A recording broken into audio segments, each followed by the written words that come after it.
সিলেট আন্তর্জাতিক cricket stadium দুহাত ভরে আনন্দের উপলক্ষ এনে দিচ্ছে বাংলাদেশ এ দলকে। লাকাতুরার আবহাওয়া থেকে উইকেট সব যেন কথা বলছে স্বাগতিকদের পক্ষে, যেখানে একটু টিকে থাকতে রীতিমতো হাঁসফাঁস করছে নিউজিল্যান্ড এ দল। প্রথম দিন যেখানে শেষ করেছিলেন ঠিক সেখান থেকেই শুরু করেন খালেদ আহমেদ। একপাশে এনামুল, এবাদতের সামনে রান তুলতে যখন দিশেহারা কিউইরা, তখন আরেক পাশ থেকে টপাটপ উইকেট তুলে নেন খালেদ। 256 রানে অল আউট হয় সফরকারীরা। 10 উইকেটের সবগুলোই দখলে নেন পেসাররা, যার 6টাই গেছে খালেদের একার ঝুলিতে।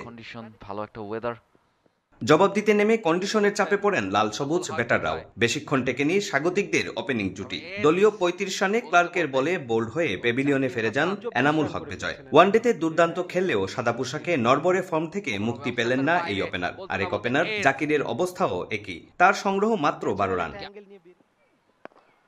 জাতীয় দল থেকে বাদ পড়ার কারণটা হারে হারে টের পেলেন মাহমুদুল হাসান জয়। এ দলে মিডল অর্ডারে নামলেও রান আসেনি তার। 28 বলে করেন 25।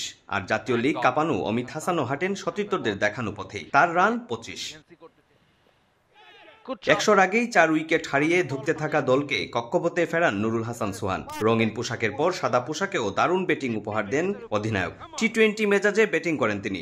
88 বলে করেন 107 রান, যেখানে 11টা বাউন্ডারির সঙ্গে আছে 5টি ছক্কা। সোহানের সঙ্গী হয়ে খুব বেশি রান না করতে পারলেও দীর্ঘক্ষণ টিকেছিলেন অঙ্কন। 25 রান করতে বল খেলেন 79টা। সীমানার বাইরে। তবে এই দুজনের বিদায়ের পর আবারও প্রথম ইনিংসে লিড মিস হওয়ার সংখ্যায় পড়ে বাংলাদেশ। যদিও সেখান থেকে আশার আলো দেখান নাইম হাসান এবং হাসান মুরাদ। দুজনে মিলে ধীরে সুস্থে এগিয়ে নেন দলকে। শেষ পর্যন্ত টিকে থাকতে পারেননি নাইম, ফিরে গেছেন 20 রানে। এবাদতকে নিয়ে অপরাজিত আছে মুরাদ। এখনো লিড নিতে হলে 7 রান করতে হবে দলকে। অধিনায়কের প্রত্যাশা সহজেই এই রান টপকে যাবে লাল সবুজ। আমার কাছে মনে হয় যে শুরুটা ভালো হয়েছিল, মাঝখানে কিছু উইকেট আমাদের পড়েছে, বাট টু বি অনেস্ট যদি বলি, যেটা চাচ্ছিলাম যে রানের যাতে লিডটা আমরা নিতে পারি, হয়তো কাছাকাছি আসি। অবশ্যই চাবো যাতে ফার্স্ট ইনিংসে লিডটা পেতে পারি আমরা। উইকেট অনেকটা পেস বোলিং ফ্রেন্ডলি, সেটা আমাদের ইনিংস দেখলে বা ওদের ইনিংস দেখলেও সবসময় উইকেটে কিছু না কিছু থাকতেছে।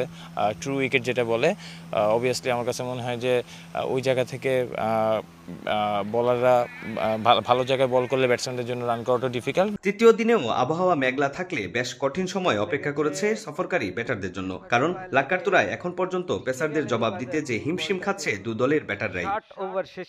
অপু বণিক, সময় সংবাদ, সিলেট।